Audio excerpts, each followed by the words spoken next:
जय श्री कृष्णा मित्रों, हर महीने शुक्ल पक्ष और कृष्ण पक्ष में अमावस्या और पूर्णिमा होती है। शुक्ल पक्ष में चंद्रमा का आकार बढ़ता है, जबकि कृष्ण पक्ष में चंद्रमा का आकार धीरे धीरे घटता है। पूर्णिमा को चंद्रमा का आकार पूर्ण और चमकदार दिखाई देता है, जबकि अमावस्या पर चांद आकाश में दिखाई नहीं देता। अमावस्या को शास्त्र के अनुसार शुभ नहीं माना जाता, क्योंकि इसके अशुभ परिणाम सामने आते हैं, जिसका असर सब पर पड़ता है। ज्योतिष शास्त्र के अनुसार जब सूरज और चंद्रमा एक ही राशि में आ जाते हैं, तो उस दिन को अमावस्या होती है। आषाढ़ मास की कृष्ण पक्ष की अमावस्या को स्नान दान अमावस्या भी कहा जाता है।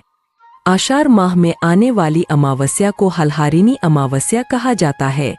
इस दिन पवित्र नदी में स्नान के बाद पितरों का तर्पण किया जाता है और दान धर्म के कार्य किए जाने की परंपरा है। इस दिन किसान हल और खेती से जुड़े उपकरणों की भी पूजा करते हैं। आषाढ़ की अमावस्या 5 जुलाई को मनाई जा रही है। आषाढ़ मास की अमावस्या तिथि 5 जुलाई यानी आज सुबह 4:57 पर शुरू हो चुकी है और तिथि का समापन 6 जुलाई को सुबह 4:26 पर होगी। उदयातिथि के अनुसार आषाढ़ अमावस्या 5 जुलाई यानी आज ही मनाई जा रही है। हिंदू पंचांग के अनुसार आषाढ़ का महीना हिंदू वर्ष का चौथा महीना होता है। इस महीने के खत्म होने के बाद वर्षा ऋतु शुरू हो जाती है। आषाढ़ अमावस्या के दिन दान पुण्य किया जाता है।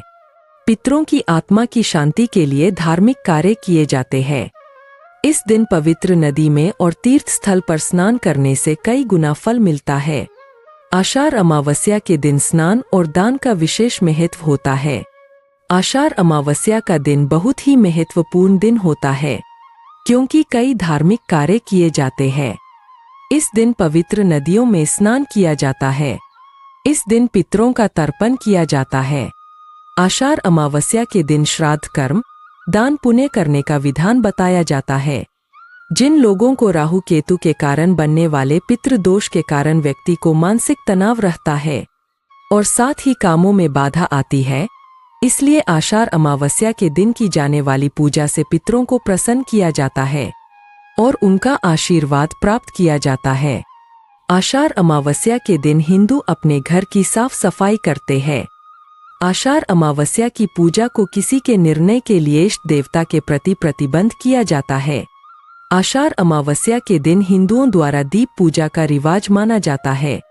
यह विशेष पूजा पंचमहाभूत के हिंदू पिता को समर्पित है।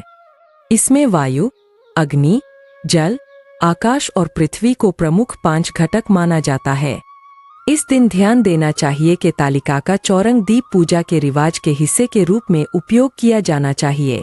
इस तालिका को अच्छी तरह से साफ करके इसकी सतह पर रंगोली का आयोजन के साथ समृद्ध किया जाता है। सभी दियों को मेज पर एक वैध तरीके से रखा जाता है और पूजा के लिए लाइन में लगाते हुए जलाया जाता है। आषाढ़ अमावस्या की रात को घर के चारों ओर दिए रखे जाते हैं। आषाढ़ अमावस्या के दिन देवी सरस्वती, देवी पार्वती या देवी लक्ष्मी की पूजा की जाती है। आषाढ़ अमावस्या के दिन व्रत करने से सारे पाप नष्ट हो जाते हैं। यह व्रत इस लोक में सुख और परलोक में मुक्ति देने वाला है। आषाढ़ अमावस्या से संबंधित कथा का वर्णन निम्नलिखित प्रकार है। स्वर्ग धाम के अलकापुरी नामक नगरी में एक कुबेर नाम का राजा रहता था। बहुत बड़ा शिव भक्त था। वह हर रोज शिवजी की पूजा किया करता था। राजा के यहाँ हेम नाम का एक माली हर रोज पूजन के लिए फूल लाया करता था। हेम माली की एक सुंदर पत्नी थी, जिसका नाम विशालाक्षी था। का दिन माली मानसरोवर से फूल ले तो आया, परंतु अपनी पत्नी के साथ हास्य विनोद करने लगा। राजा दोपहर तक माली की राह देखता रहा। राजा कुबेर ने अपने सेवकों को आज्ञा दी कि माली के न आने का कारण पता करो, क्योंकि वह अभी तक फूल लेकर नहीं आया है। सैनिकों ने कहा कि महाराज के माली बहुत पापी अतिकामी है। वह अपनी स्त्री के साथ हास्य विनोद कर रहा है। यह सुनकर राजा को माली पर बहुत गुस्सा आया और राजा ने उस माली को बुलवाया। हेम माली राजा के सामने डर से कांपता हुआ उपस्थित हुआ। राजा कुबेर ने गुस्से में आकर माली को डांटते हुए कहा कि उसने परम पूजनीय ईश्वर शिवजी महाराज का अनादर किया है। इसलिए वह स्त्री का वियोग सहेगा और मृत्यु लोक में जाकर कोहड़ी हो जाएगा।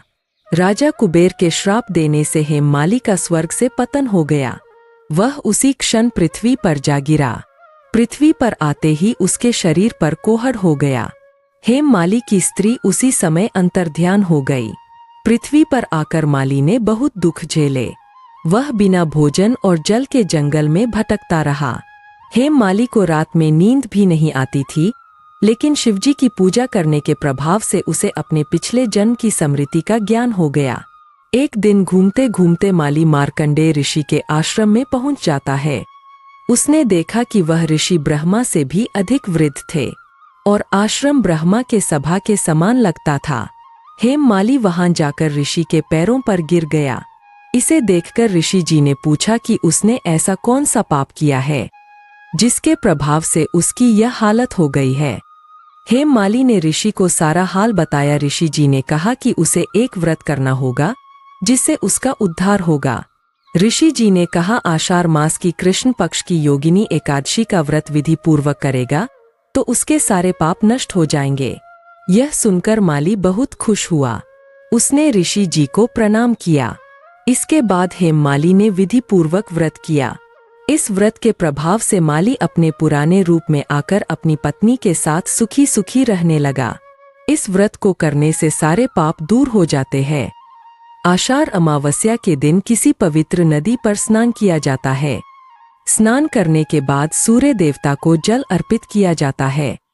आषाढ़ अमावस्या के दिन पूर्वजों का पिंडदान किया जाता है।